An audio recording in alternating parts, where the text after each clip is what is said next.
All right, everybody. Welcome to another episode of The Shit Show. Forgot to add Drew, uh, JC in the chat. I haven't seen JC in the chat for some time, and I made mention of it on Twitter, and I assume that's why he's here today. Good to see you either way. All right, so Stacks Farmstead, X YouTube, and Rumble. Drew, say hello.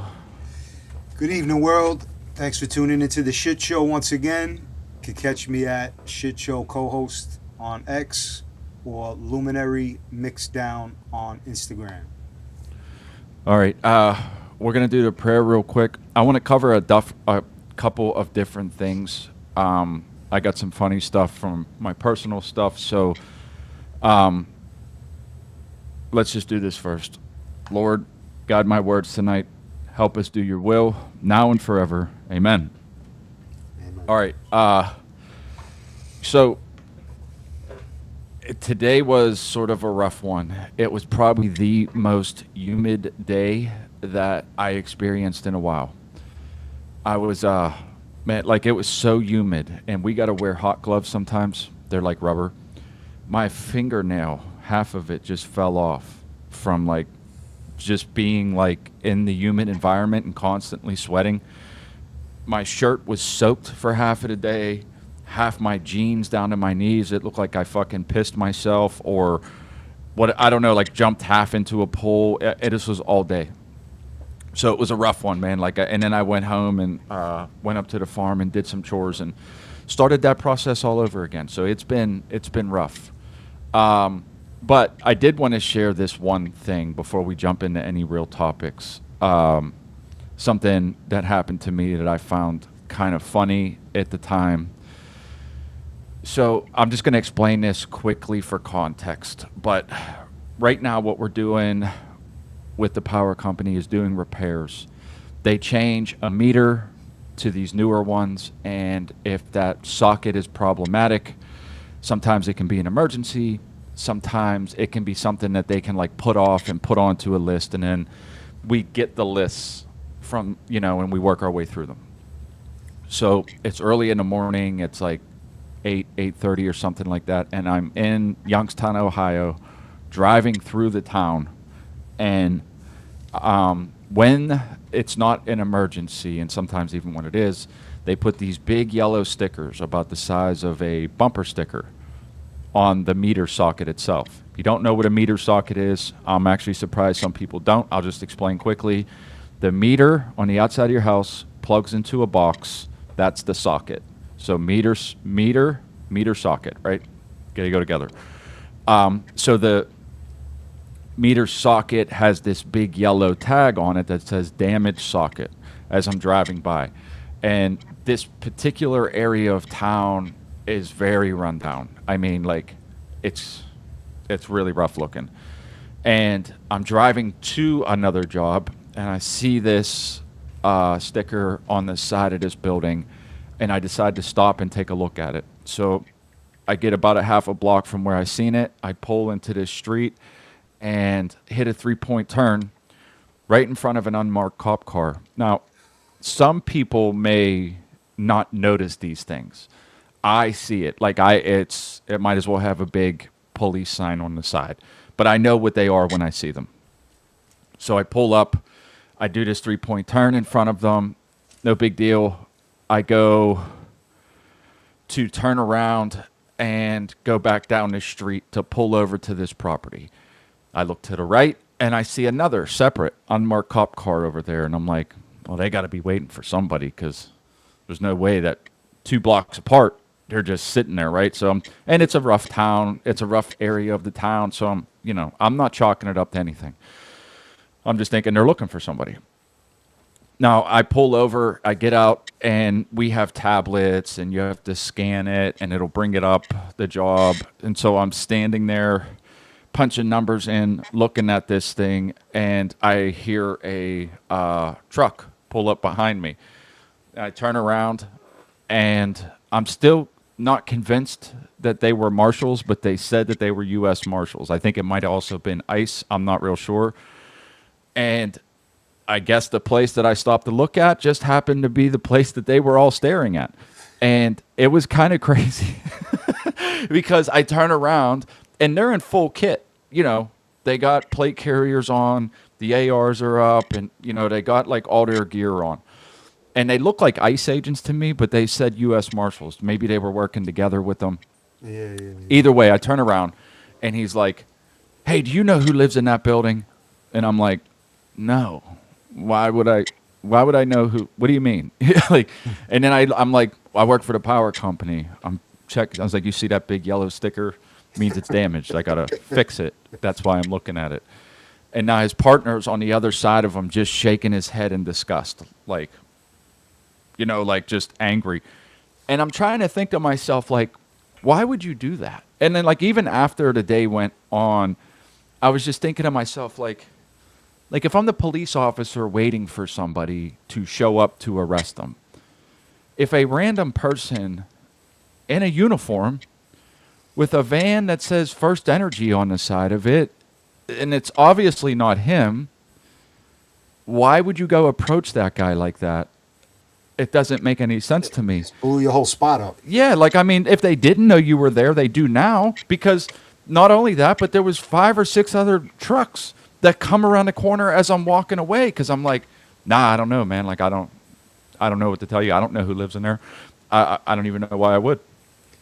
And he's like, he tried to ask me some like small talk questions, I guess to try and help him out. I'm like, dude, I don't know anything. Like, I was on the verge of being like, I don't talk to cops, but, you know, I was trying to get away, you know, like, but I turn around, I start walking away, and I'm like, all right, well, good luck, fellas. And as I'm doing that, every alleyway where I'm parked has another. They're driving pickup trucks. They're all marshals or ICE or something, and they're all coming into this direction, and they're all like looking at me, and I'm just laughing. I'm like, why would you do this? Like, what? Like, you let me spring your trap? Like, do I look like the guy you're looking for? Just sit there and wait if you're waiting for somebody. Like, what the hell? Like, you know what I'm saying? Like, I try to, later on, as I'm laughing and I'm calling people just to tell them, I'm like, the marshals just rolled up on me for looking. You know what I mean? Like, it doesn't make any sense. And then throughout the day, and even all the way up into today, I still can't figure out why. Like, why would you want to do that? Like, why? You're waiting for somebody else. I'm not them. I obviously work for a utility company. Do you think the guy you're looking for, if he resembles me, is trying to fool you by getting a utility company vehicle and uniform and walk up?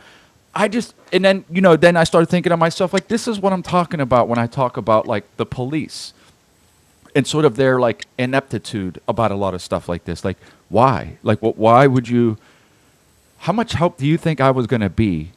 I know you have probably been sitting here for a while, judging from your disgusted partner's face that's like looking like just angrily about the whole situation. I'm like, why would you do that now? Like, who's the person you're looking for? Is he even a white guy? Why would you do this? Like, it just doesn't make any sense. And again, I just bring it back to the idea that cops are dumb, man. They are so dumb. It's trippy, and this happened yesterday, right at like 8-9 o'clock. Hello, Emily. Go ahead. No, I was saying this happened yesterday about 8-9 in the morning. I think you told me, right? It was early. It was like kind of like one of those first thing, you know. Yeah. So I'm scratching my head as well when you were telling me this previously. Like, why would you approach someone and ask them obvious questions? Like, oh, hold on one second. We have a celebrity in the comments, Nancy. Hello, Nancy. Hello, Nancy. I'm glad you're here. Thank you for being here. Yeah, it's just funny that like they ask obvious, useless questions. Like you didn't pull up in like your personal vehicle like you were delivering pizzas for Uber Eats. Right. You know, so it's like I have a work van. I'm obviously working on something. And I mean, it's not uncommon knowledge to know when law enforcement does these sting operations or these stakeouts, they have a file, they have a photo of who they're looking for, they have known associates, they have who may be in the residence. Like they don't show up with no information. They have a good amount of information. So to I would have, if he would have said something like, "Hey, have you seen anybody who fits this description come in or out of this residence in the time you were here?" Something like that might have made sense, but it was like, yeah, you just like metaphorically shot yourself in the foot, like you blew your spot.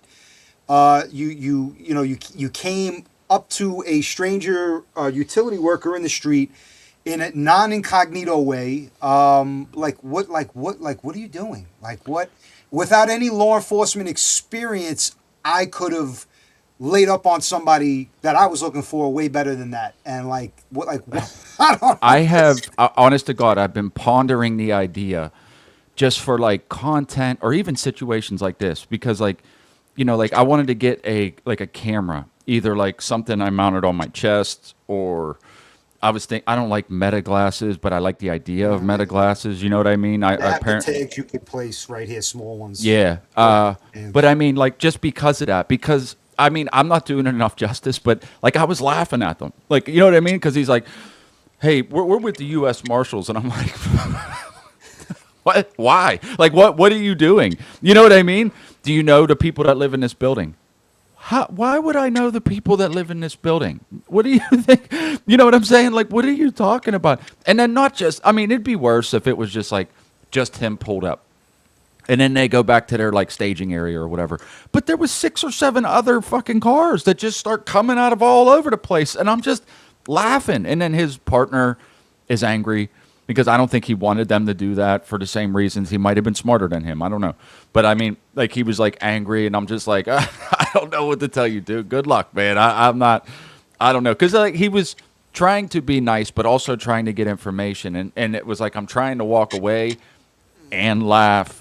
And I'm on the verge of being like, I don't talk to cops. Sorry, dude. Go ahead, do your thing. You know what I mean? Like, but Yeah. I didn't want to be a dick because, you know, it's the marshals apparently. So I didn't want to give them any reason. But yeah. I don't know. I just wanted to share that because it makes me think that I probably should get a, I don't know, some kind of camera that I can video these things because Youngstown is a wild place. I think it would be very entertaining. I think at least once or twice a week we would have a clip to play as a segment for one of these shows. I think that would be great entertainment value.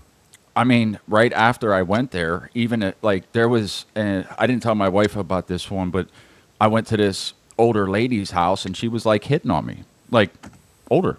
She's like outside talking to me. And like, if I could get that on camera, like that would have been funny. Cause she's like, I've been looking for a guy like you. And I'm like, oh, what? What do you mean? Like, She offers you anything to drink, don't accept it. Like if you want a coffee or a tea, you should probably lace it on you. no. I mean, God. at first I'm like, thinking she's just being nice, but then it's like she starts leading into these things. Let's see. I hate the way cops are trained to ask annoying, loaded questions, treating us like we're literal retards. Yes, and the truth is in reverse is really what the situation is. Like, you know what I mean? Because he's right. Like, they do that, and they think that they're being smart, like, by asking these questions. And I don't know. I don't know how else to put it. Yeah, the old lady gave me roses. Yeah. So anyway, it just goes to show. I don't know. It was a funny situation. I think it kind of sealed the deal on whether or not I should actually get a camera, because even just not that, but like dealing with the general public and how strange of questions people will ask. And I don't necessarily, I'm not like, how would they know some of these answers, right? Like, will this make my bill go up? And I'm like, we're fixing a wire. What does that have to do with your bill? But like, they don't know anything. But there's also conversations where it's like, I've been on the verge of beating people up. Like, literally, like and I'm like, like if this dude takes another step at me the way that he's taking these steps, like, and I'll tell him, I'll be like, one more step, I'm beating the shit out of you. Like, because you're too close. I don't know what else to tell you. And then they usually stop. But I mean, like, there's also those confrontations that can be sort of entertaining. And then also on top of that, I was thinking just generally like showing people how things are done, how we do that. You know what I mean? How, because I can change this stuff out quicker than it takes me like 20 minutes. I'll change the whole outside of your house. Entertainment purposes and educational purposes. Could be. I, Could s- be. I say I give the green light on that. We just got to find a good, small, inconspicuous, lightweight, non-intrusive device, which I've seen many because I've thought about wearing one for myself to justify, walking out of my front door in this city that Right. I live in. So it's like, and I've had cops do stuff like that to me before when I was living in Brooklyn. I went to pick up a friend of mine to go to a studio session, and he lived in Marlboro housing projects, which was like the worst narcotics drug gang housing projects in Brooklyn South in the 90s and early 2000s. So I get why they were like really, being predatorial about it. But I'm parked in my car on the sidewalk. I got, In your undercover car. in the car, pulling up on me, giving me a line of questioning. And this is after they know I was already at the time a civil servant city worker. Like I already identified myself, and they were still probing me with these dumb, ridiculous questions, treating me like I was there to do a dope deal. Like, well, who are you waiting for? Do you have any guns on you? Are there any weapons in the car? Like, dude, I'm not doing anything. The car is off. I'm in a legally parked spot. Yeah. The ignition is off. I'm not intoxicated. It's not 3:30 in the morning. It's like 10:30 at night, 11 p.m. at night. It's no to all the answers to your questions. Instead, then trying to like be a buddy about, oh yeah, how long are you working, this, that, and the third, and then they kind of try to segue back into getting me to incriminate myself in some way. Right. And Right. I'm just, I get to a point where I'm like laughing at him in my mind, and I'm just kind of like chuckling up. I'm like, officer, we've been over this line of questioning. I don't have any different answers to give you. You want to see who I'm meeting? Hang out. I mean, you're free to stay parked blocking me in. I can't make you move. You'll see who's going to come out. I mean, what more do you want? And it was just like little stupid things like that of them trying to get the detective promotion and all that Sure. other stuff. Oh God, nauseating. stuff. Well, real quick before I forget, if anybody has any suggestions on a decent, I guess it would be a body camera or even, I don't know, something along those lines, put them in the comments so I can check it out. Because when I looked in the past, there's a litany of different ones. The only problem I think I would have is figuring out how to get the files from there to be uploaded, which shouldn't be too hard, but I've never actually tried it before. But if anybody has any suggestions, let me know, and maybe that'll just be another thing that we can use for content. Because believe it or not, some of the stuff I run across, I video from time to time, and you'd be shocked at what still works, like literally and figuratively, at what still works. It should be blown up, and these people still have power in the house. So, it's interesting on that line, too. One other thing made me think about that when you were saying that credentials or whatever. I remember when I was first introduced to you with Bill, and you pulled out your wallet for some reason, and I seen a badge. And so, like, I looked at Bill and was like, why the fuck's he have a badge? And Bill was like, oh, no, because he knows where I'm at. Like, I'm like, we don't talk to cops, right? Yeah. He's like, no, that's just a New York thing. It's just, they issue those. And I'm like, okay. I kept an eye on you for a little bit because of that. You should have asked me. I'd have showed it to you. I was going to, but then I was just like, it's not that big of a deal. Yeah. And you know what the funny thing is? Because when you're a civil servant, they give you a badge, they give you an ID, and if you lose it, misplace it, you got to go fill out a police report. They give you a parking plaque in a lot of cases. You got to fill out all this kind of paperwork if it's ever like stolen out of your car. Like, they make a really fucking big deal about it. And I kind of get it. But again, I wasn't PD or law enforcement in any capacity ever. But still, they made it like they treated it like the same across the board. You're a civil servant, that's how it's treated. You know what? That's a good point. I wish Not Nice Guy was here because If there's one thing I can do thoroughly is trash the police. I honestly, I mean, I'm going to change topics in a minute, but I honestly just, it's one of those things that irked the shit out of me. Is just the overstepping, the idea that like because you're in a costume and drive a car from the local municipality that somehow you're better than and like it shines through. I'll say this though. The morning before that happened with the marshals, I got pulled over for speeding in the company vehicle. There was an area out there in Youngstown. It's like a really nice area right outside of that city. And it goes from 20 or 45 to 25 in about 100 feet. And there's a sign that says speed reduces. And I'm pulling up to a stop sign. And this guy, you know, he chirps at me at first as if to say, I thought he was just saying like slow down or whatever. But I'm actually pulling up to a red light. It's not even like I'm burning through anything. Just where he was at, he clocked it at 40. And I'm like, so he pulls me over. I pull over and he's like, you didn't see that sign back there that said slow down? And I'm like, dude, if I would have seen it, I probably would have slowed down. Plus I was stopping. He's like, let me see your driver's license. So I give him the driver's license and he was all right. Like, I mean, he just gave me a warning. He just said, you know, try to slow down right here.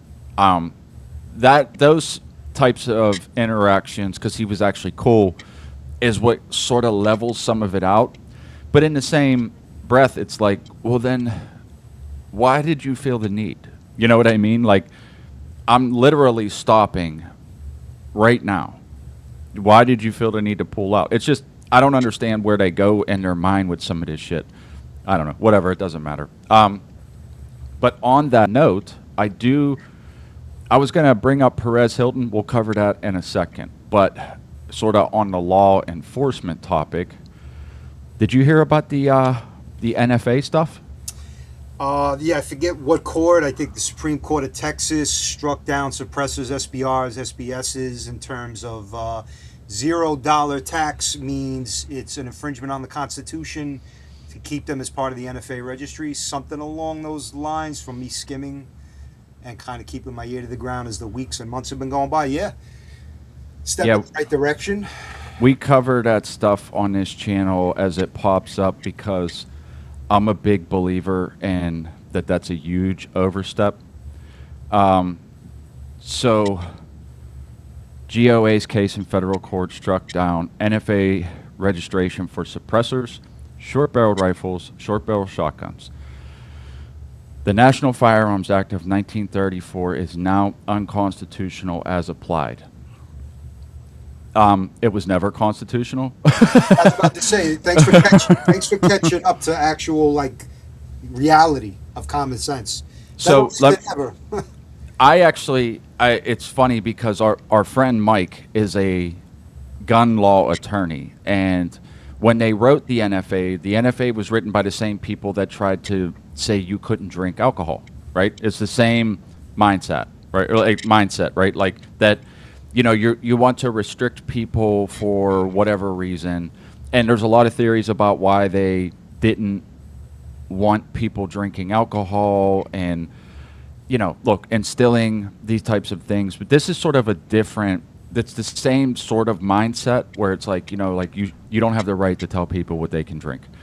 You don't have the right to tell people what kind of weapons they can carry because that's just a major overstep. This thing, however, though, when I was telling Mike about it, see, when they wrote the NFA, you wouldn't even have been able to have a pistol in the original draft. And, by the way, for anybody that doesn't know, the NRA helped write it back then.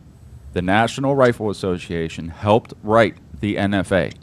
There were pistols on it originally, and the barrel length, like right now, it's 16 inches. 16 inches and over is okay. But at the time, they had it written for 18 inches. 18 inches and over was supposed to be a rifle. The reason why they changed it from 18 to 16, and this should tell you everything that you need to know about how all of this works, is that they had 30 cal carbines. You remember those, Drew? The surplus weapons that they used to give like the paratroopers that fought in like World War II. .30 caliber carbines, right? They came with 16-inch barrels. They didn't make any longer. The M1 carbine and 30 cal, I think, was like the premise of having like thousands of or millions of these in surplus. That was causing them the issue of how can we And- dump these?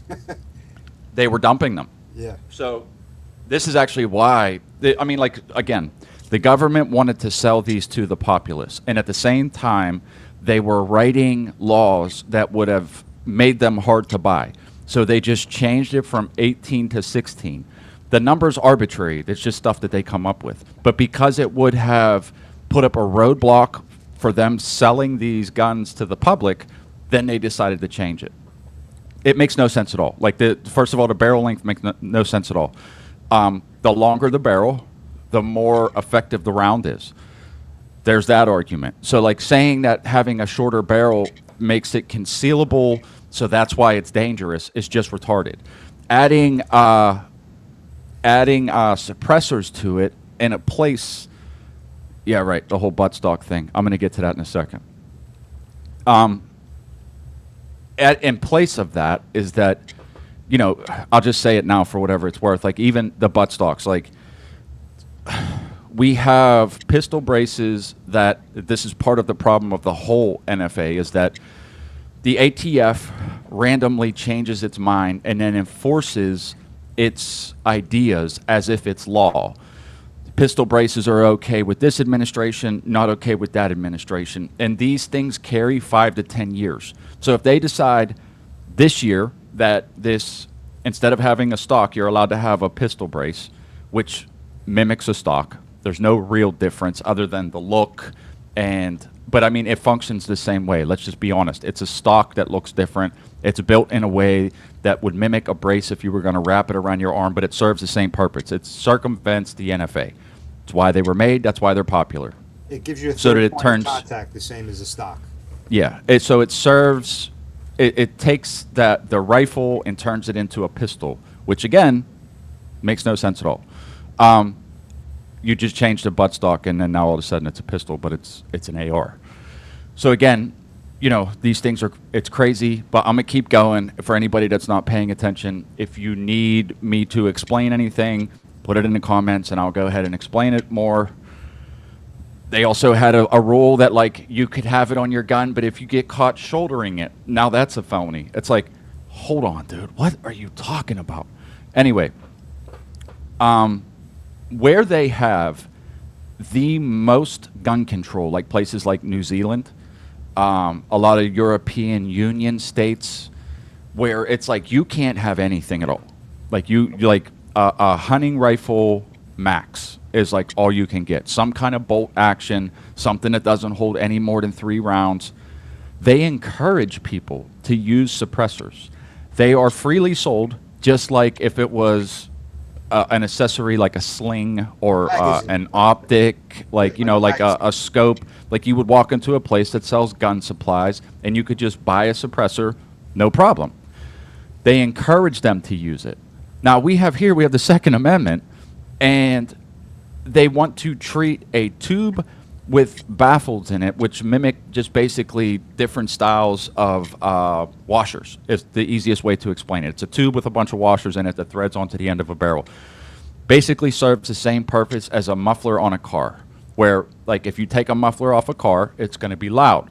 If you put a muffler on a car, it's going to be a lot less loud, but it doesn't mean a car is quiet, right? Like, it doesn't mean now all of a sudden you can't tell a car is coming. The suppressors are the same thing. It's the exact same thing, actually, where all it does is it lowers the decibels enough that it depends on the gun, depends on the caliber. There's a lot of different things, but sometimes they can actually make them hearing safe, where, like, you don't need hearing protection because of how good of a job it does. Different variables to that, but at the bare minimum, it's supposed to do that. It's encouraged in places where they have the strictest gun control in the world. And then in the United States with the Second Amendment, they restrict them. They don't want anybody to have them. And there's this weird belief in this country, especially with politicians and retards, that, like, this makes you an assassin if you have one.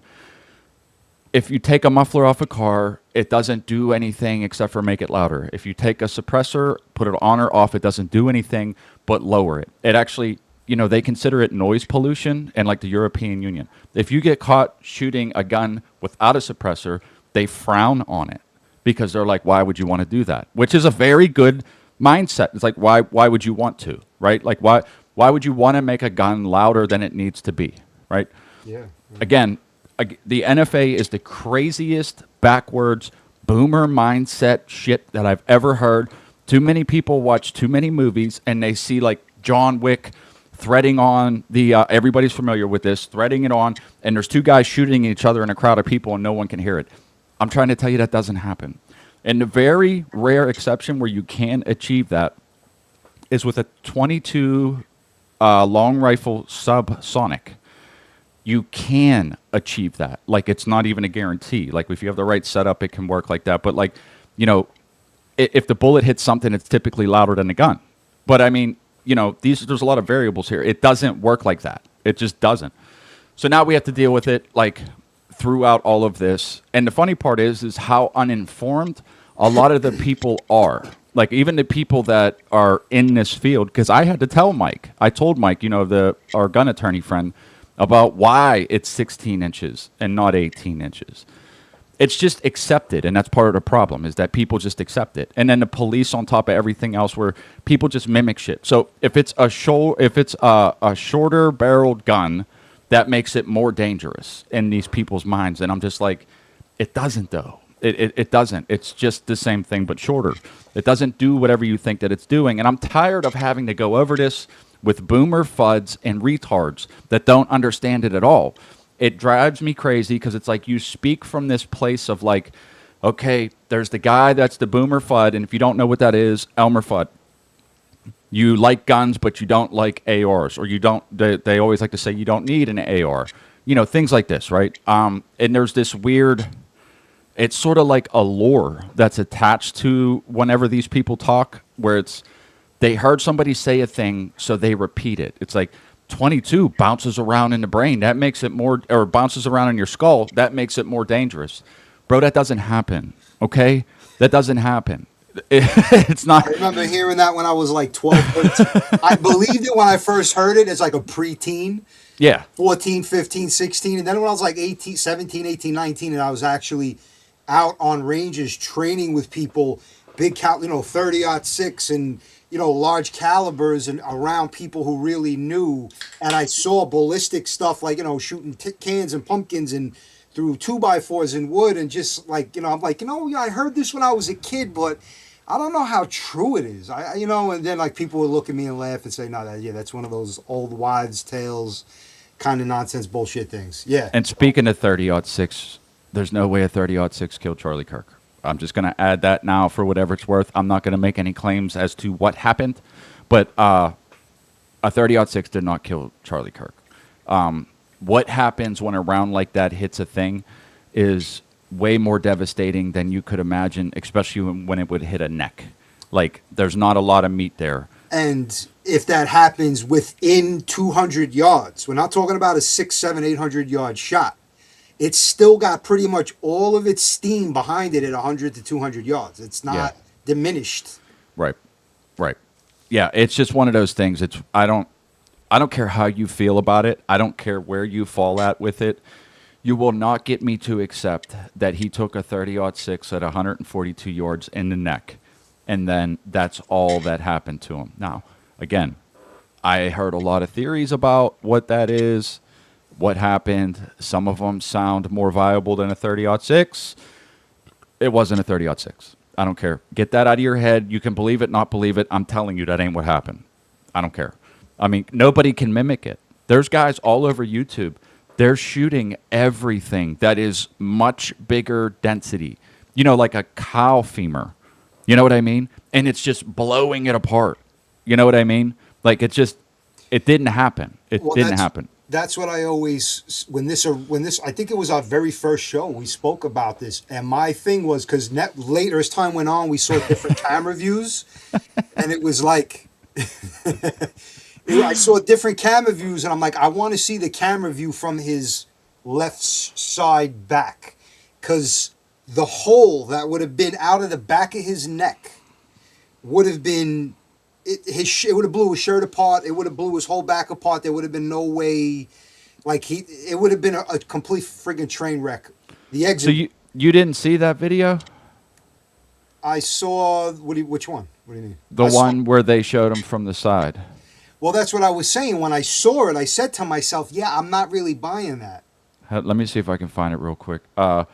There is a tremendous video that also speaks to like that's not what happened. Because they actually show something pop. I think I got it. Let me make sure. I think it was his mic, that little mic they pin on you to talk. I've been heard certain organizations from certain nations when they want to assassinate someone. A little spy tech, they put explosives in it, and it explodes almost like a. Sorry. Yeah, that's all good. Almost like a claymore, where it explodes in one direction, and I kind of feel like that's what got him. How that got there, who did it, those are the things that I've been pondering about. But yeah, the unfortunate part is that, like I don't want to show like the whole gore thing or whatever, but there is a video that I'm searching for right now where they show like the back of him, and the way that it pops is not consistent with what would have been a 30-06. Nah, it would have been a disaster coming out of the back of the target. Okay, yeah, here I got one. Hang on. I didn't know we were going to talk about this, but whatever. And I mean, there's some good points here. Now, this is funny if you're in our sort of little corner of the internet because there's reason for that. I'm not going to get into it right now, but it's actually pretty funny. And also the fact that they demolished the entire area where he was shot the very next day. That doesn't make any sense. Like, that never happened. Usually they leave those crime scenes untouched for weeks. Until they... Then there's also, I don't mean to cut you off, I just want to get through these real quick. Superpowers, they said he had a Superman neck, and that's why the bullets stopped. Can we see my dramatic eye roll? That didn't happen. All right, so let me play this one real quick. So what you got to do is just pay attention to his back, his top back, where the bullet, if it was a 30-06, should have came through. Play. What are we doing? Okay, it doesn't want to play. Enlarge the video on the bottom right, and then maybe hit play again. I can't really describe, obviously, the question is You being see asked. that? This moment Yeah. right here, we had assumed initially that was his recorder or something. I can confirm, you'll see later, that it's whipping fast and it looks white when it whips fast, but that is, in fact, his No hole. necklace. That is his necklace. No And I find that, for some reason, to be very strange that the necklace goes up first. You can telling see you. this, obviously. And by the way, there's no gore in this, so you don't really need viewer discretion because, like I said, which kind of broke the internet, the bullet didn't go through. And if you guys are just on audio, you'll obviously need to come cut this on video because I can't really describe, obviously, the question is being See? asked. This moment right here, we had Nothing. assumed initially It'd have been missing. that was So and the way that the chain pops in the front, it doesn't make any sense. It doesn't. Not for what they're claiming. Like, that doesn't. Neff Hunter, how are you, buddy? It doesn't make any sense. That's all I'm trying to say is that the story as it's being told doesn't make any sense.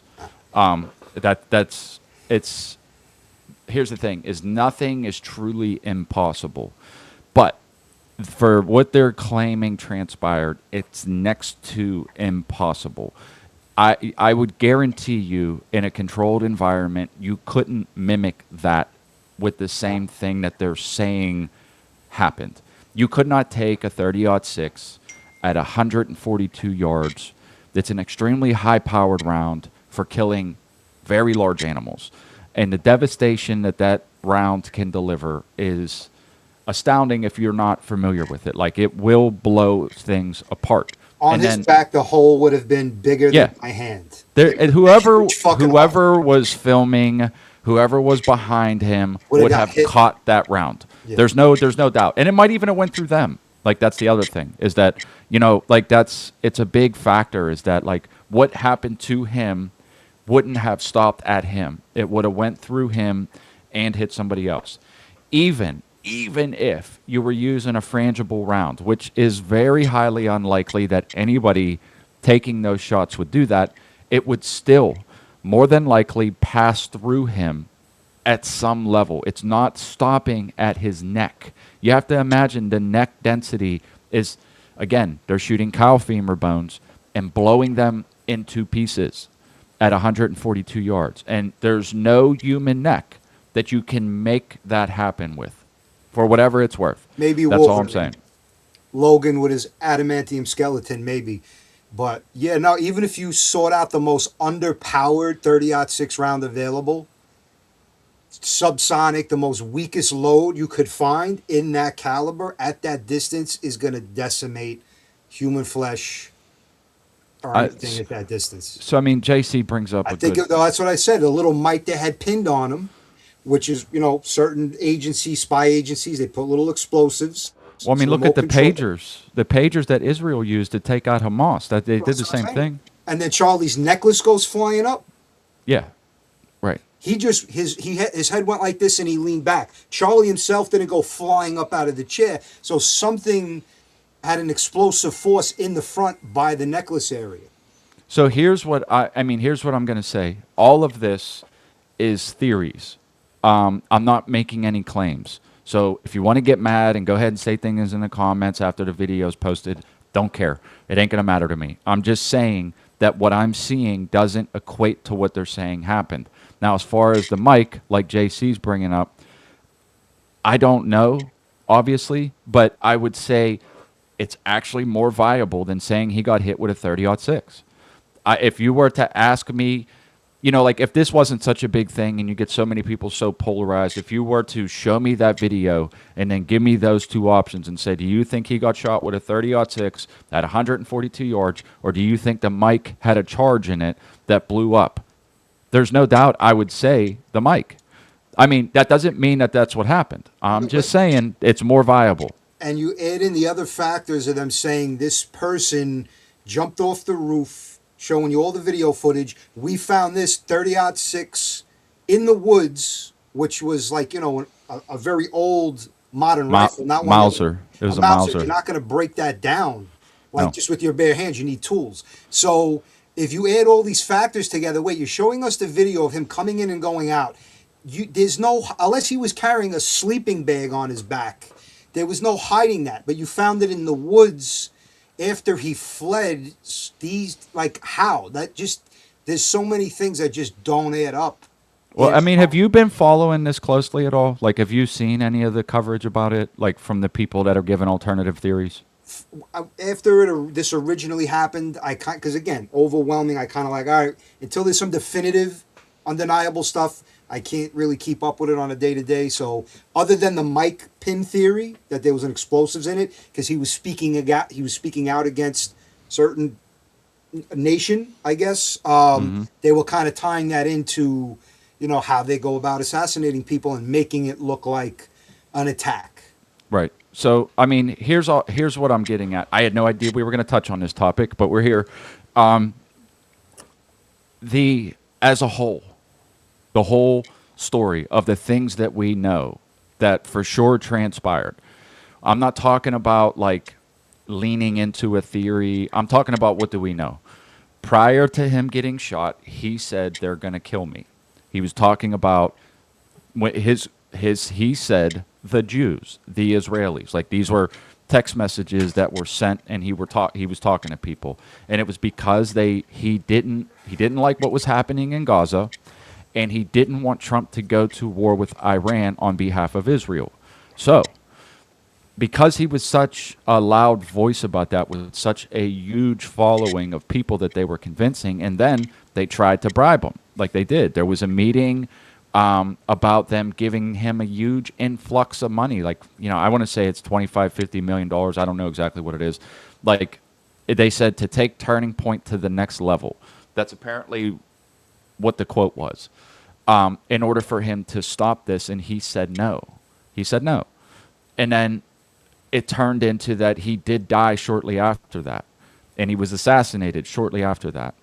That said, if this wasn't so polarizing and you just took the average person and put the information that we know for sure in front of them and said, what do you think happened? If you remove, let's just say you remove names, you remove the country names. The only reason that this is a problem for some people to believe is because of how propagandized a lot of people are. They don't want to believe it, so they won't. Now, I'm not saying I know what's happening. I'm not making any claims. I'm saying that if you take this scenario, remove the names of the countries, paint the picture for any average person and say, what do you think is more likely? Every single time, they're going, without fail, they're going to say he was assassinated by that country that didn't want him speaking out. It's just a shoo-in. There's no way that that's not going to happen. So I'm saying all that because there's a lot of the storyline that they're even trying to present is sort of falling apart at the same time. Because even when they said they had this video, I don't know if you've seen the video, but you can't make anything out. You can't tell who it is. You don't see a rifle. You don't see anybody take the shot. You see a guy running across a roof. That's what you see. Nothing more, nothing less. So again, I'm just like, I don't know what else to say. It's just that on an average day, an average guy, if you remove all of the factors that people are so propagandized from, and you paint the picture for the things that we know, and you just explain what you're seeing, we have no evidence that he was there.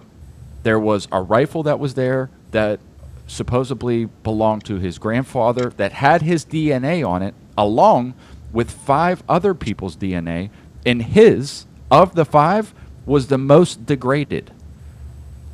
So they measured, when the last time he touched it. But of the 5 people, of the DNA, the guy that they're blaming for it, was the most degraded. Does that mean anything? No. He could have wore gloves. He could have tried to clean it up. I don't know. But I'm just saying, if you paint this picture, it doesn't make any sense. Also, when they did the autopsy was performed. So you're supposed to let a corpse, go down to 40 degrees before you perform the autopsy. That typically takes at least a day, if not more. It just depends. They did the autopsy within 8 hours. There's no way he would have been at the temperature that was needed. There's just not. They did the autopsy ahead of time. They destroyed the place where it happened. And they told a story that a lot of people don't sound convinced by. I don't know. I think they smartened up because listen, without a doubt, there's something not right about the official story, and I think it even goes back to previous conspiracies, 9/11. The more years that go by, the more undeniable it is to see that whole thing was a sham in terms of how they packaged it and sold it, and removing a lot of the rubble and wreckage that took so long. And now we're going back and watching videos, and you can see how the beams were cut in a way that only demolition can do. So cleaning up the evidence, getting the autopsy done, rushing it through, getting rid of the body, getting rid of the evidence to, I guess, limit the amount of messing up, the cover-up. They're trying to learn from their mistakes because there's so many conspiracy theories that over the last 10 years. Counting or not counting gang violence. Great. Watch. Did you see this? Look at that.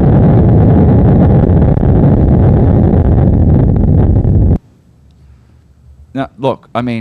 Just watch the shirt.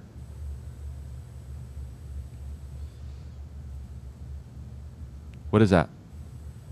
What was that?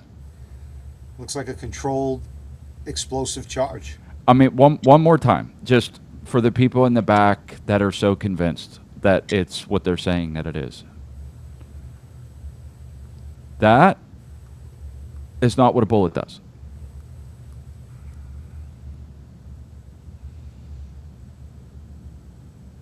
What was that? His shirt popped straight up.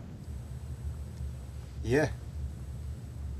They could have replaced his necklace, or could be that microphone that's pinned on him exploding to his left.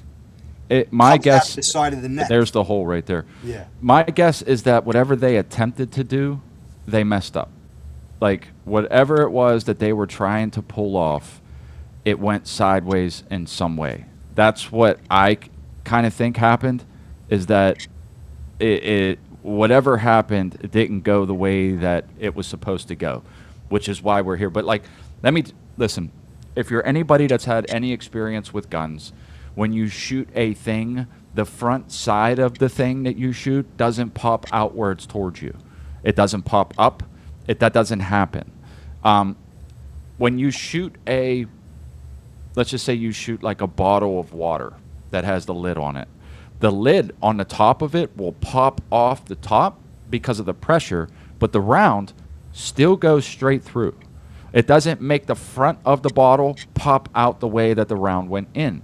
So, you see what I'm saying? Like it's not possible for a bullet to do that. That's all I'm saying. It's just not. It's not the way it works. It's not the way bullets work. That caliber is part of the reason that it's so hard to believe, because a 30-06 doesn't do that. That's not going to happen. You could make a claim for a smaller, less powerful round that it did some ricocheting inside of him or something. You know what I mean? But a 30-06 is going to tear right through somebody, straight through. And another problem I have is that they didn't recover any bullet fragments. So assuming the shooter is firing from an elevated position, there was no exit wound. Had it exited, even if it fragmented, there would have been particulates that went down and maybe in the grass or in the curtain in the back, or maybe hit somebody else. And they were just so quick to just scrub the scene, and you didn't find any bullet fragments, not one. Well, they are saying that they found. There's a different claim for each one, 5 to 7 bullet fragments, and then they show the pictures of it, and it's like the copper casing of the bullet, which, you know, I'm just going to be honest here and tell you the truth, is that I find all of that extremely unlikely. They found a 30-06 casing inside of him. 7 pieces. They only supposedly got 5 at the lab. Originally there was 7. Then they only got 5. They're pieces of copper jacket. There's a claim. I've seen pictures and I've seen people not say things, but like almost the entirety of the bottom of the copper jacket supposedly was found. I don't know what to say other than none of that is likely. I call right? bullshit. Yeah, like it didn't do that. It didn't do that. I've seen 5.56 rounds fired at 300 yards from an 11 or 10 5-inch barrel through ballistic gelatin, so there's no bone, go straight through and remain fully intact. So assuming a 30-06 clipped his collarbone or something and broke into 2 pieces, it just doesn't make sense. Nope. It doesn't make sense. And again, like, Drew hasn't looked into it a ton. I know a fair amount, but I haven't been like tearing this whole thing down. But I'm telling you, that doesn't happen. Okay? Like, that, what they're claiming happened doesn't happen. You could never mimic it again. That's how less likely it is for it to happen. That's all I'm going to say. I don't know, because people get upset about this. They act like you're crossing some type of line when you say a 30-06 doesn't bounce around in somebody's body. It doesn't. It doesn't do that. The front of your shirt doesn't bounce upwards when you get shot in the neck. That doesn't happen. Okay? It just doesn't. So I'm just saying, take it for whatever it's worth. Be mad if you want to be mad. I'm just telling you, there's no way that what they're saying happened. Is there something that I don't know? Possible. Is there something I'm missing? Something that's not been put out there yet? It's all likely. I don't know. But today, a 142-yard shot with a 30-06 does not clip somebody anywhere and bounce around, and then you find pieces or the jacket and the front of your shirt pops straight up. It doesn't happen. It doesn't happen. It's never going to happen. No. I wish I had them saved, but I remember years ago pulling out 7.62 by 39, 5.56, 9mm rounds out of tree trunks, 2x4s. Other than hitting stone, they pretty much hold mass. They don't just blow apart like powder.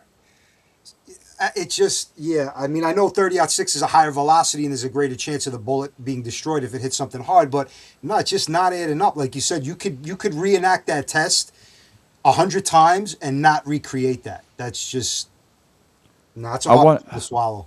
Let's just switch gears real quick because we're already coming up on an hour, and I found this right before we started the show.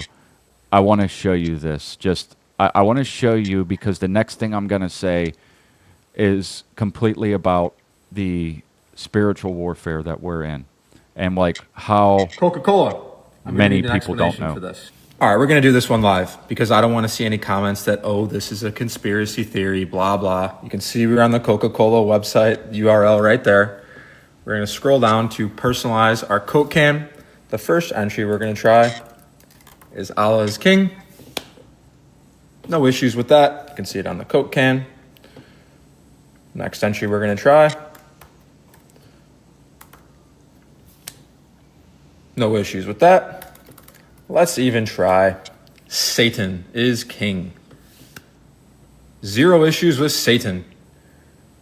Now let's try Jesus is King.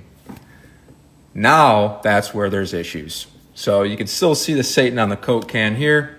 Immediately rejects Jesus is King. Gonna need an explanation on this one. Okay, I wanted to bring that up quickly just Coca-Cola. because I'm gonna need an explanation for this. All right, we're gonna do this one live sorry, hold because on, I don't want to hold see on, any hold on. comments that, oh, this is shut up, dude. Because what I want to talk about next is this Perez Hilton character. I need to start by saying mental health issues in this country is bigger than I think most people can imagine. The prescription medication that they issue is salt on the brain. Temporary fix at best. And so because we have such a problem, which I believe is societal because of this spiritual battle that everybody refuses to acknowledge, you start to see crazier and crazier things. And they think the answer comes in pill form, and it does not. So this guy, just for a little bit of background, he's a gay guy from out in Hollywood that used to be like the original paparazzi in a way, where like what happens now is sort of like what he almost pioneered, where like he had these blogs before there was like social media, and he would follow around celebrities and trash them, take pictures, trash them, did all kinds of fucked up shit. For whatever it's worth, this gay guy also bought 3 children at one point prior to this. I'm going to refrain from saying what I want to say, but I just want to make this point clear is that shouldn't happen. And the proof is in the pudding when it comes to what happens next. What I am not going to do is play the video of this disturbed guy slicing himself up, because that's what he did. He went and cut himself on a live feed on TikTok. And I'm just going to bring up this picture for reference so that, you know, people can see who it is that I'm talking about, just in case you don't know. He also, if you pay close attention, he has a cross on his neck right now because he's a grifter. He swears that he almost died from some medical complications and allegedly found God, and then started to claim to be a Christian and began to sell Christian, quote-unquote, merchandise on his website. And he wore a cross, and I'm sure you understand where this is all going. After, I think this was yesterday. Yesterday, he went onto a TikTok feed on a live, And the reason why I'm bringing this up is because this is really the core reason why I wanted to talk about it. I could really care less about this dude in general. But I seen about the first 3 to 5 seconds of this video before it was getting censored all over the internet. He's standing on a live feed, totally naked, covered head to toe in his own blood. At the same time, taking a very sharp knife, because I could tell from the cuts how quickly they were happening, and just slicing himself all over his body. And when I say head to toe, I'm not exaggerating. Completely covered in blood. Every bit of his skin was covered in blood. 3 to 5 seconds, I think I started to watch it, and I got a weird feeling and just scrolled past. Like, I don't like seeing shit like that, and this is part of what I'm getting to. Even my wife used to watch, like, horror films, and I've kind of made her get away from it because my belief is that you shouldn't be consuming those visual things. It's not good for you. It's not good for you. At a minimum, it will desensitize you. That's the bare minimum. The other things that can happen is there's a lot of claims to there being, especially Hollywood videos, that there's basically a curse associated with the visuals in the movie. That, like, if you consume it, if you watch it, and, you know, I don't know why a Christian, God-fearing person would be watching something like somebody getting carved up, but especially if you're not able to ask Jesus for help, ask God for help, right? Like, these things are going to affect you according to the curses, where it's like you watch this movie where this terrible thing happens, and now bad things befall you. Okay, like, this is a theory that I've heard people say. There's supposedly, I was trying to search for it. I don't have enough time to do all of it, but there's an interview with a guy or a woman, I think, that made this claim, that said that they would literally put a spell on the original video, original film, or whatever medium they were using to record it, and that whoever watched it was afflicted by it because of that in some way, shape, or form. So this leads me up to what I'm getting at, is that this was last night when I seen it. I've got a weird feeling. I scrolled right past. And so today, I didn't even mention it to my wife, but today my wife said that there's people on Facebook that are saying they watched it and then weird poltergeist type of things started happening around them. That, like, they visually seen something get picked straight up and then fly across the room. 2 different people that she personally knows after watching it, feeling weird about it, and then these things happen. I don't know where you want to put that. I don't really care if anybody wants to believe it or not. It's not for me. I'm just passing along information because ultimately what I'm trying to say is I think we need to be more cautious about the things that we allow ourselves to consume. Horror movies, people getting hurt, watching, you know, gruesome things, whether it's fake or real, right? Like, it's not good for us. And I know for sure, for me, that when I watched those first couple seconds, I got a disgusted feeling right away and had to hurry up and scroll past it. And I didn't know that any of the stuff that my wife was going to tell me the following day was going to transpire. It was just like, oh, not good, scroll right past, right? I don't know how you feel about that, Drew. I don't know if you've ever experienced anything like that, if you've ever heard any of this stuff before, but I thought we would kind of get your input because I hadn't told you any of this. I only said that we were going to kind of bring it up, and I know you hadn't seen much about it. So you ever heard any of this? You ever experienced any of this? Not in my personal life. Have I heard stories kind of like, like boogeyman stories, stuff like that? Sure. I mean, I have a question for you even before I go any further. So this guy that we're talking about, whatever his name is, Hilton, since he posted this video, did anybody like show up? Is he in a mental ward? Like, is he getting psychiatric? Like, what is?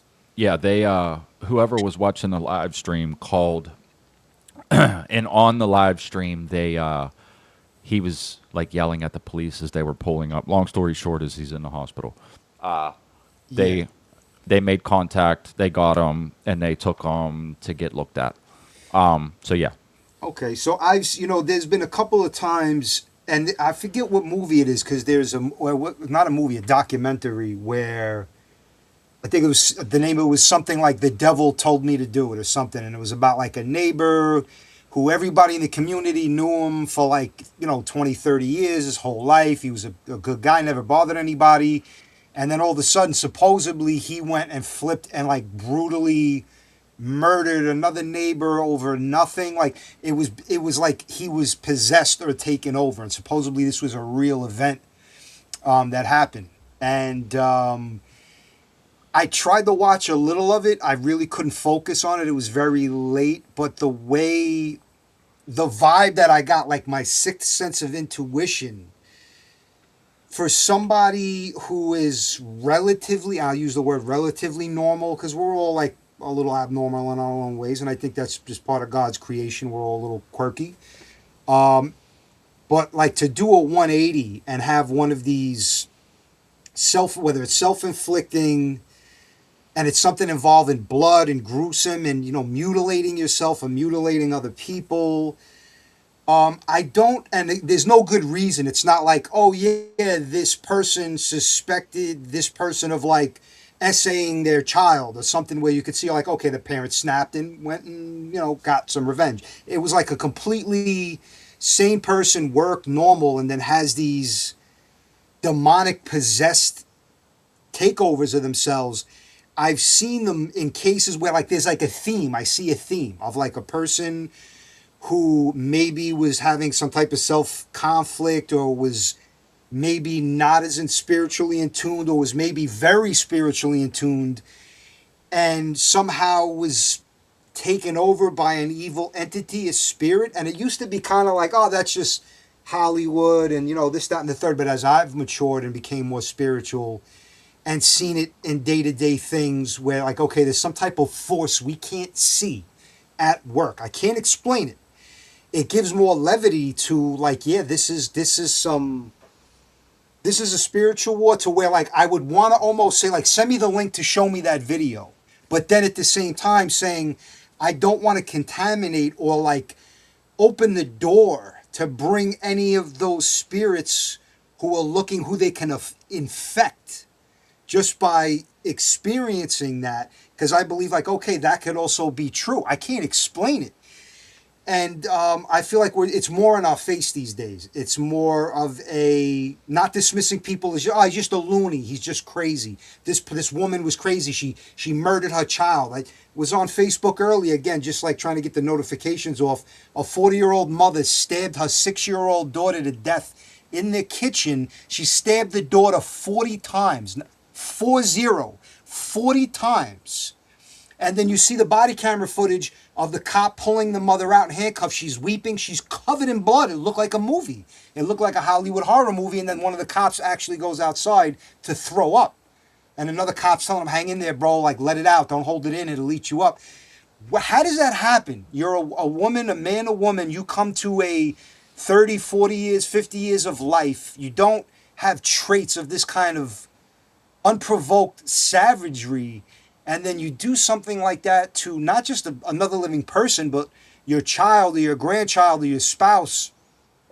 And there's no, could it be over medication? Could it be all the poisons and everything making everybody snap out and have these kind of, like I call them the McDonald's fast food crowd, where they're eating so many toxins, they have no ability of self-control. Any little thing will set them off.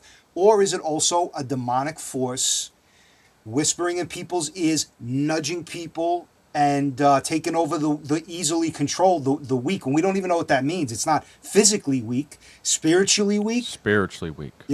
Emotionally, mentally not strong, weak, and like in a combination. You have to be susceptible to this stuff. Yes. It's not going to just happen to anybody.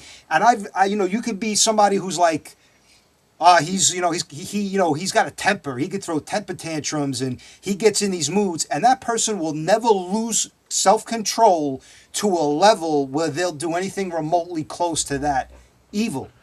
And then there's people who are like, Susie Homemaker, or like, the most happy-go-lucky person in the world who didn't so much as like ever yell at anybody, and then they have these like tremendous episodes where they snap out and do something completely demonic. So as I don't mean to cut you off. I just I hear it, it's I'm being pushed right now. But as I said in the beginning, first of all, the medications that people are being prescribed is salt on the brain.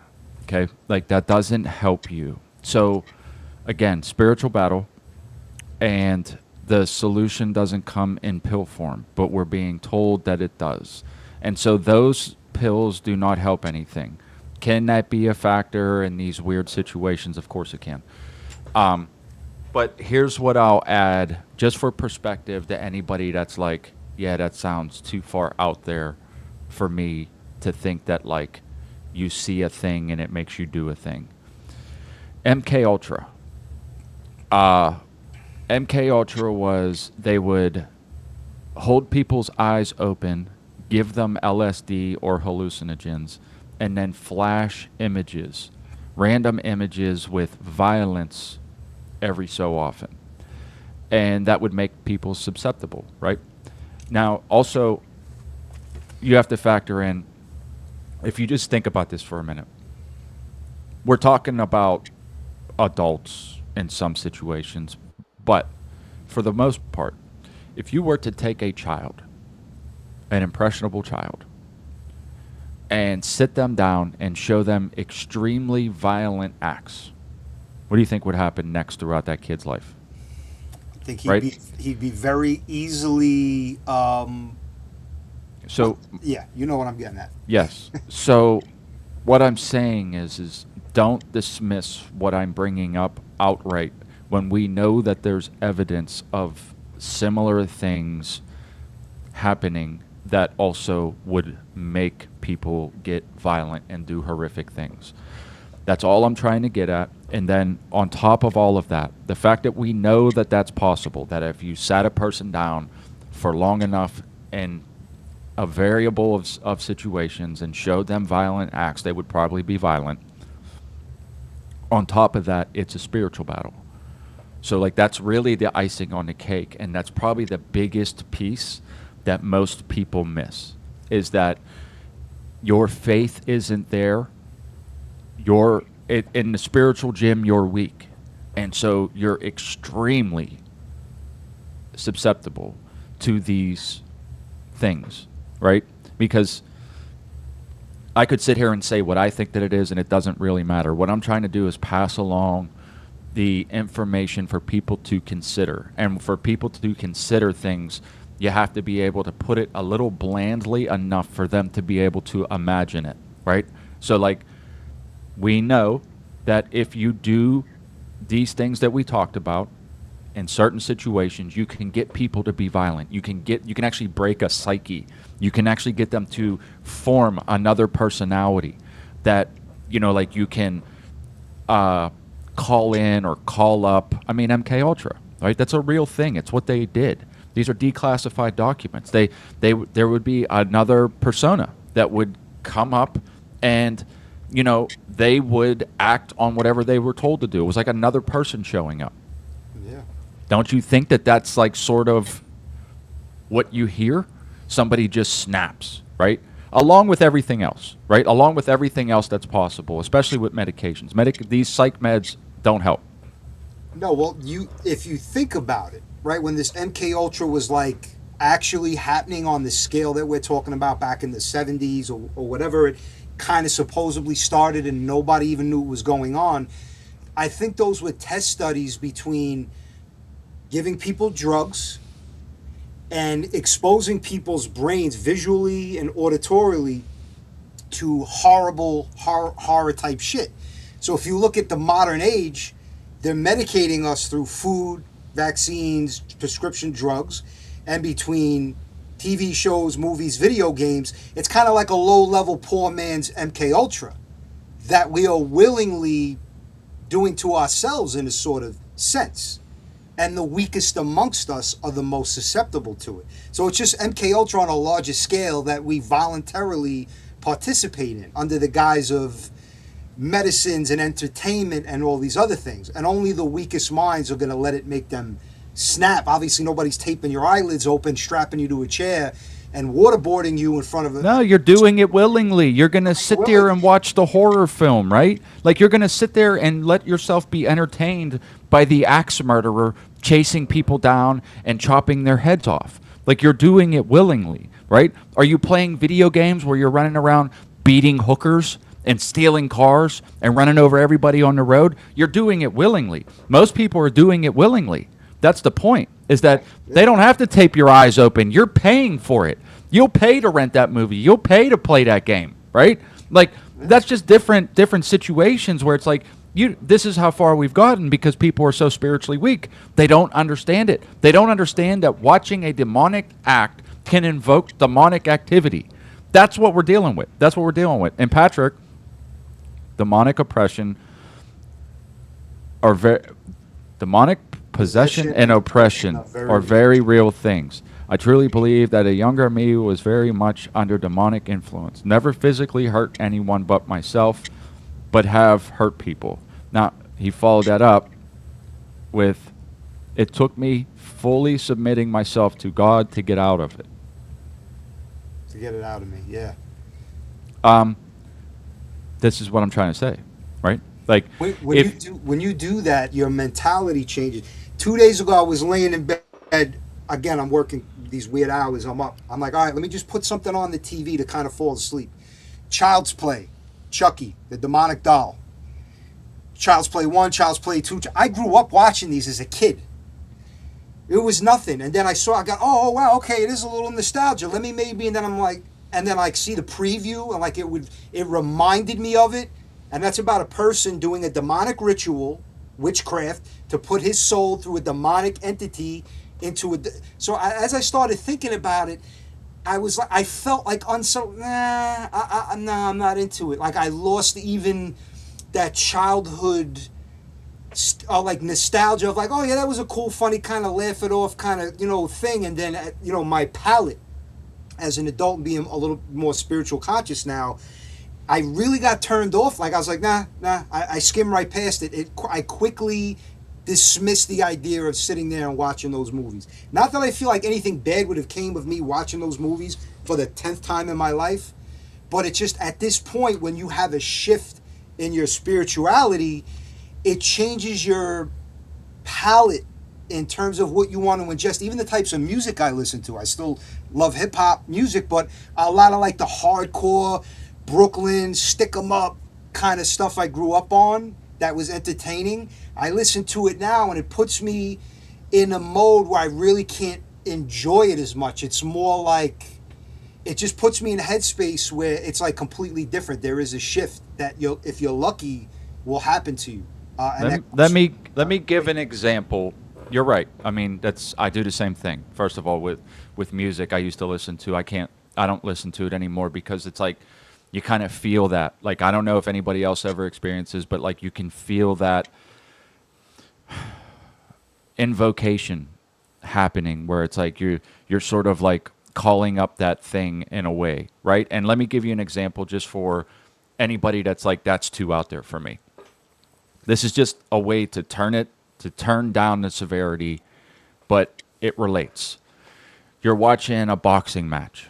You're watching an MMA fight, right? I know I do this. You like tense up and you're like, you should just throw this hook, throw that jab, right? Like you might not do it physically, but you're imagining it if you're not doing it physically, right? Right? Okay, so like that happens, right? Like you mimic it, you watch it, you want it to happen, you're envisioning it, you're playing it out in your head. He should have hit him in the body. He should have went to the body. He should have went to the body. You're tensing up as it's happening, right? That's just an example of what I mean, that it is possible that when you subject yourself to seeing, watching, viewing violent acts, that it affects you. It affects you. And the more violent, the more demonic, the more it can affect you, especially when you're spiritually weak. There's not even the context of saying that I shouldn't be watching this, right? You just absorb it, right? And then if there is anything to the idea that watching these things, viewing these things, being spiritually weak, not understanding what's going on, that there's also something that you could be calling to, or that could be seeing you doing this and feel these emotions, and then, the next thing you know, you're wanting to act on it, right? Somebody pissed you off. I should stab him in the neck like the guy in the movie. That might not be what you're thinking, but you're thinking about stabbing him in the neck, right? Like, It becomes these more things of an happen. option of like it's not that far fetched because it's already programmed to not be an astronomical thought. You see people doing crazy shit in the street all the time, road rage, shootouts, stabbing people over like you cut me off, and then like you're gonna end up in jail for life or close to it because you lost control in that moment because your brain has been trained to act before you think in these violent ways. And the most susceptible, weak-minded, spiritually weak people are the most susceptible to it if you look at, the people who are actually doing this wild, crazy shit. I'm going to share something on this point here. This is Cubertimo. I've never been into watching horror movies. I was naturally violent, but never the crash out type. So I'll share something with you. When I grew up in an extremely abusive home. What do you think I was into? I was into fighting. I wanted to fight everybody over everything through my entire childhood. It's how I learned how to fight. I grew up in the streets. It wasn't about even winning or losing. It was about I'm fighting everybody, right? I mean, don't get me wrong. After you learn how to fight, you tend to win a fair few of them. But there's always the L's for the guys that are bigger and better than you or might know something. Point is that Or just get lucky. there's that. But I mean, the point is that when me, are in a violent situation in a susceptible state, either a young age or even when you're watching television, right? As an example, have you ever been watching a TV show and found yourself sitting there with your mouth open out of nowhere, where you're just, right? Like, you ever been watching a kid's show, something you're not even into, the kids leave the room, but you're still standing there looking at it, right? Yeah. The television has a way with the flicker rate to affect you. It puts you into a sort of a comatose, susceptible state. So, like, if that's possible, if you've ever been through that, where you've been like, I don't even know why I'm watching this, and you're sitting there with your mouth open, completely out of it for a few seconds, and you catch yourself. If that's possible, which it is, then having the images that are on that screen be violent while you're in that state, it's very likely that, you are absorbing that on a level that you don't quite understand, right? So I'm saying all that because it's not only possible, but likely. And the less you try to put anything into it, the more susceptible you'll be. If you don't try to filter it out, the more susceptible you'll be. That's all I'm trying to say, is that it's just for people to consider. You don't think that it's possible? Watch all the gore you want. I don't really care. It's not up to me. I'm just telling you that I'm being pushed to say the words that this needs to be said to people. That, like, if what you consume as far as content, entertainment, you should be careful what it is. If you find yourself in a situation, where you're watching it, maybe leave. Maybe don't sit there and absorb it. Maybe don't do it on purpose. Understand that, like, what you're watching is demonic, and that you shouldn't be taking part in it, even if you're just watching it on TV. All right, real quick, because I don't know what this is, but Lucas has said this a couple times. Meet up in Stamford, Connecticut, August 8th. Drew, you should go, bro. What's happening and what's the meetup about? Stanford and Connecticut. Wait, Connecticut. I don't know. Connecticut's got a lot of. That's a ride. Yeah, but I'm thinking I'm making it a point not to go to states that I highly disagree with the way they're being run, including my own. But yeah, what's going on with the meetup? I'd be curious to know. I don't know what that is. Bro Grove is happening on Friday and Saturday. Happy Bro Grove to everybody that's going. That's for anyone that doesn't know. I'm assuming Drew probably doesn't know. That's the Nephilim Death Squad crew is putting on a show. I believe it's the third one. I believe. But they got a couple headliners there. Owen Benjamin, Heather Lynn. If you're not familiar with Heather Lynn, look her up on YouTube. Dr. Heather Lynn.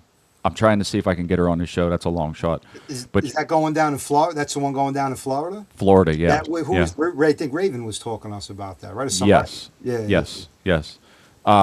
I wish I could make it to that. If they keep having them, eventually I'm going to be able to go. My kids are just too young. It would be way too hectic to. There's no way I'm getting them on a plane, and there's not a problem. And there's no way a drive from Pennsylvania to Florida doesn't end in chaos in the same way. Maybe in another year, maybe next year if they do it again, or possibly me and my wife take a vacation if we can find a babysitter. But that's a whole other thing. Who do you trust with your kids for like 5 to 7 days, right? You know, who can do it and who can you trust with it? So Yeah. I would love to be able to go down and do it. I think it would be a good time to go down and have a vacation down in Florida, hang out with them for a day or two, and then sort of do our own thing for the rest of the time. But not this time. Maybe in the future. But I'm going to watch it. Apparently, toplobster.com, you can watch the live stream, which I will be doing. I will be in the comments, and I will be watching that show. So for whatever it's worth. Yeah, I like to go one day as Oh, well. it's the fourth one? My bad. Fourth one. Meaty, how long have you been here, you fucker? You getting your bags packed? Good luck, man. That should be fun. Nice. Oh yeah, for whatever it's worth, I put this out there, dude. I would seriously dig the shit out of that. I'd love to go hang out with you guys. If I could pull it off, I would have already been on my way. No shit, I'm not bullshitting. It'd be fun. What the fuck was I just gonna say? Either way, I'll think of it in a second. But that could be fun, man. Honestly, it really could be. Yeah, I would be totally open to going to a state like Florida for one of these events. Even though it's a lot further from me, yeah, I would definitely be down for that. I drove to Florida from Ohio. Are you in Ohio? Where you at in Ohio? I'm in Ohio every day by Youngstown. 5 and 6 year old. Listen, I don't doubt you at all. I do know my children. Within 5 minutes, are we there yet? What are we doing? Can we stop there? What about this? I gotta pee. I guarantee, like it's just gonna be a nonstop. I envy you for being able to have children that are not gonna be like that. But I'm telling you, mine is. Yeah, they gotta. I mean, I think it would be fun too in another year or so. Be a little bit older. I want to show. My daughter wants to see the beach, the ocean.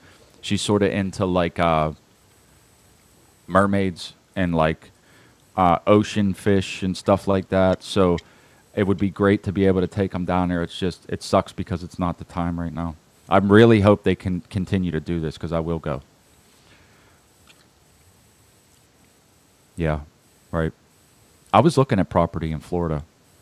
Apparently, it's getting pretty cheap down there. Remember, Drew, I told you there was an island. There was like 3/4 of an island down there. And I don't know if it's quote unquote an island. It just looks like they dug out, I guess it was like a river or a stream, but apparently it's like a boating place. The crazy part is you can tell it's like man-made. There was a straight line, there was the water, and then there was a very much a D shape that was sort of cut out that the water went around. And so this D-shaped island, right, 2/3 of it was for sale, and it was cheap as hell. I'm looking at it, and I'm like, holy shit, like, that would be great. Like, you know, you're on an island. Yeah, I mean, but then, you There's know, a catch. There's got to be a catch. there's a catch. There's a catch. I Flooding. don't know what the catch is, but Yeah, there's a catch. something. There's got to be a catch. And I think you were on the phone with me one day, and I think that was the property you were talking about. And you mentioned something that people in boats can pull up on the island. They can't board the island, but they could dock to the island, or there was something that there was some kind of weird, like, okay, why are they selling it for so cheap? Like, I mean, does this island take on water once every year in the season? Like, what is going on? Because that's prime. You should be able to get whatever you want. Why would you? Sell I it could. cheap? Well, I mean, and then I'm thinking like, okay, yeah, flooding. Can you even build on it like at all, or do you just like own this piece of dirt? I imagine it's most likely a place for boaters to stop and party, and then on top of that, gators, right? Like, there's gators down there, and if you're surrounded by water, right? Like, and also like, not that this would be the worst part, but I mean, you're gonna need a boat, right? You're gonna need a boat to go back and forth every time, because from what I could tell from like the GPS map, there was no bridge, right? Like, so like you're gonna need a boat to get back and forth. The idea was good. Like, I'm like, I'd love to be on an island, because that's literally like, I'd be like, no people, but I just started imagining all of the things. My kids have not seen the beach yet, but I told my daughter I would take her, and I will. I would tell you to come, and because I know it'll never happen. You come see the beach of Coney Island, and you can No. see all the drug needles. And, Nope. you can Negative. take the jellyfish, Negative. dead bodies that wash up. Yeah, no, I know that's. Meaty. We need mini meaties. We need mini meaties. What would you call a mini meaty? Slim Jim? Slim Jim? No? No? I don't know. But you should definitely just go knock some chick up. Yeah, see, look, here's Patrick. Just start dumping them loads. There you go. Yep, that's the answer. I pulled a gator from the pond next to my house a few weeks ago. Right. That's what I mean. And I'm not used to gators. Like, I'm in the woods all the time, but gators is not a thing. Vienna sausage. Yes. That's what we would call the little minis. Vienna sausage. All right. We're into it for about an hour and a half. Covered a few different things here. I appreciate everybody showing up just to bust it up with us.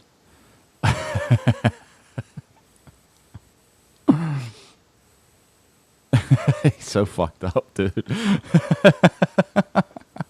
Mini meaty would be. Oh, wow. I'm not reading it. No.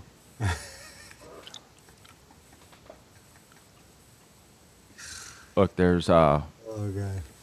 no New York ever, Drew.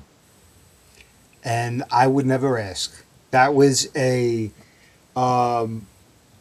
What's the word I'm looking for? That was a. Oh man, I'm having such brain fog today.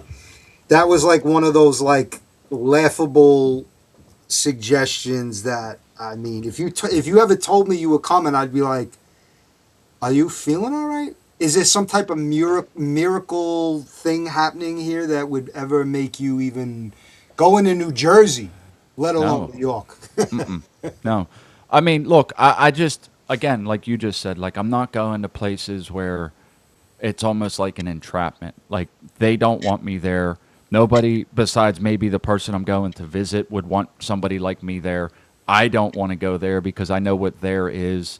And, you know, like, it would have to be something very extraordinary for me to make that exception. I don't even like going to Pittsburgh. It's an hour away. Like, I'm not driving to fucking New York for the same reason. You know what I mean? Like, no. I just don't like the environment. I don't like it. I get there, I get to my old hometown, and I'm like, ugh, I just don't want to be here. People everywhere, traffic, congestion, a bunch of assholes. Like, no, thank you. Like, I have enough going on. The last thing I need is something happening that, like, I couldn't necessarily control, like some, I don't know, carjacking or fucking, you know, who knows what, right? Like, I'm not going there to do that. Yeah, no, pick your poison. Yeah, I think people who've never been and are not used to it, even though I know you are, you know, live in Pittsburgh, you know, but like on steroids, I feel like coming here and never experiencing it, especially in the day and age we are now, it's like borderline traumatizing. Right. Even if you're talking about just the traffic, you're like, we've been in traffic 2 hours and 40 minutes and we went, what, 4.2 miles? What?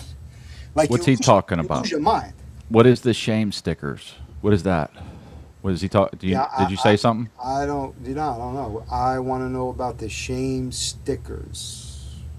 Oh yeah, the knives. I reached out to the guy. Ah, They're $30 a piece to get them etched, and I'm gonna send them out. I just didn't want to get on the hook for 4 of them right this second, but I'm gonna send them out to him.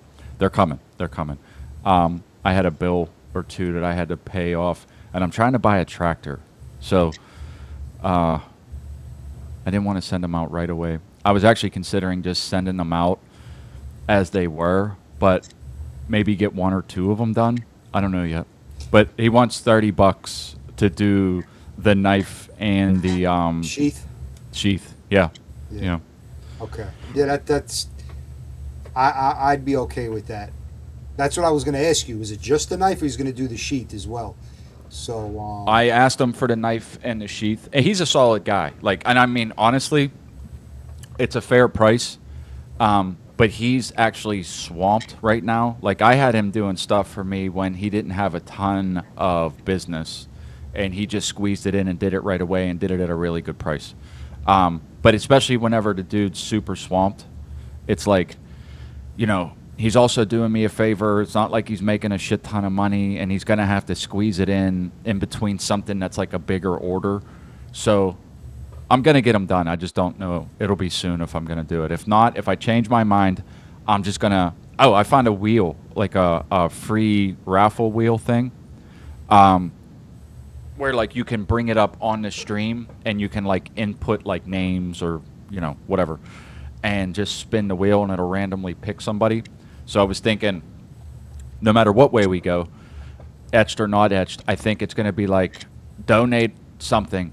You know what I mean? $1, $2, or whatever you want to donate, and then that'll get you on the wheel. Maybe we'll do every $2 increment will get you a spot. So if you spend $10, you get 5 spots, right? Something like that.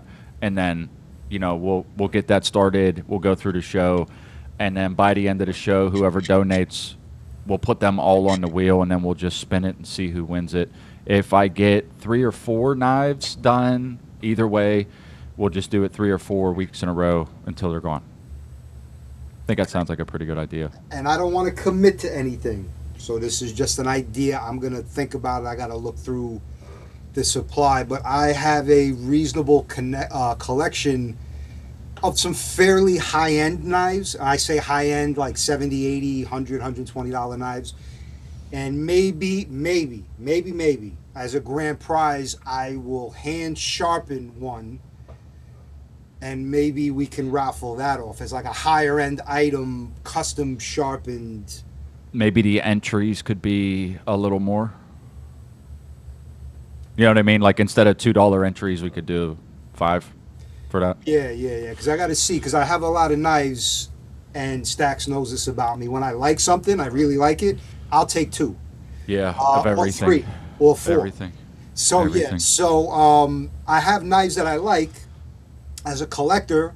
One for the field to use to, you know, work knife, and then I got one like nice and pristine in like the case for display, you know, safe queen, and that, you know, when the work knife goes out, I go to the backup knife for the ones I like. So I have a couple of really nice knives that I like: karambits, kukris, folders, fixed blades, double edge, single edge, tanto blades. I got to look through it, and maybe I'll sharpen something up. I like this idea, but here's what I'll tell you is that I had T-shirts made, which I still have a couple of from years ago, and a bunch of stickers that I had made, and I'm considering doing that again, and maybe they'll go out like with the knives. You know what I mean? So, you know, just I'm thinking I'll find out for sure what I'm gonna do in the next couple of weeks. It'll be like knives and stickers, or knives and stickers and T-shirts. Just all depends. You know what I mean? Because the thing is if I send those out, that's gonna add $30, you know, quote unquote, of value to each one, and then, you know, that's coming out of my pocket that I got to put out there. And then I would really like to add some other stuff though. And once we start getting up into like, $50 things altogether, it's sort of like, all right, we're getting to the point where it's a little costly. You know what I'm saying? I don't care about a few bucks, but I want it to be fun, but I don't want it to cost me fucking a few days' wages either. Yeah. But I do like the idea. I'm gonna look through some stuff too, because I have stuff. Dude, what is up with your mail down there? I've sent him two different packages. You got porch pirates out there, Q. And I don't know. Snatching shit? Meaty got him before. Meaty got him. I sent him to Meaty and a couple of other people. He never sent me one. My feelings are still a little hurt by that. Okay. This kind of angers me in a way, where like, what the fuck is going on? You got to get. Unfortunately, when you send him something, you got to get a tracking. I did on the last one. I got to go look for the thing now. I put tracking on the second one. Now I got to go look to see where it went. All right, whatever. All right, I got to hit the hay here soon because tomorrow I have to go lose another 10 to 20 pounds worth of fucking body fluids just from sweating. I'm telling you, I'm like my pinky, dude. Half of this one is gone just because everything was so humid and wet that I was working and it just snapped off. Snapped right off. All right. Do you guys want stickers for real? If you save it for me to when I come out there and see you next. I don't want to hear no lost in the mail bullshit. Checks in the mail. Yeah. Patrick, if you really want them, send me an address to send them to, and I'll send you a bunch of different little shit. I have a bunch of stuff laying around. I'll throw it into a package with tracking and send it to you. Yes, I know, Cubertimo. Florida, you get sweaty. I'm telling you, this is a little different today. I'm used to it, dude. I work all the time. Today was extra humid. Like there's something extra today where it was like, if you take 2 steps, you're already pouring sweat. Like I was wiping sweat out of my fucking eyes, and it's not like I'm humping. I'm working, but I mean, it shouldn't have been all that. It shouldn't have been enough to break fucking pinky nail in half type of thing, right? But it was. That's how wet your hand was, yeah. I mean, that's just so those days humid. where you pull off like your glove and there's just literally a cup of water comes out of the glove you have prune hands like you just got out of the bathtub. It was one of those days. Well, I mean, because we have to wear what's called hot gloves, too, for whenever we do the hot taps, and it's a big black rubber glove with a rawhide glove on top of it, and I'm wearing cut gloves because you need liners, if you don't know, for whatever it's worth. You can't just put a rubber glove on while you're working because you won't be able to get it back off. As soon as you sweat a little bit, it's like a suction cup. So you got to have something in between it. So it's like 3 pairs of gloves, almost. Cut gloves, the rubber gloves for insulation, and then you need the rawhide gloves on top so that the rubber doesn't cut through while you got live, power lines in your hand. So, whenever you do that, I only usually have to have them on for a little bit, but when you do it repeatedly, it's like your skin doesn't have time to catch back up. So, like, you're still in that same spot. You slide them back on. You get it. Yeah. All right. I got to go. It's time for me to go lay it down. Yeah. Well, I get it, dude. My son bought me an extra shirt just to wear because he's a kind little kid. Because I would come home covered in sweat. They went to Walmart and they found this like breathable yellow shirt that I'm not typically allowed to wear, but it's something I can change into at the end of the day. Yeah, my son, he's a very kind little boy. I don't know how he's mine. All right. I think that's it. There was no donations tonight because I know you fuckers are spending all your money on Bro Grove, and I'm all right with that. So you guys go have fun.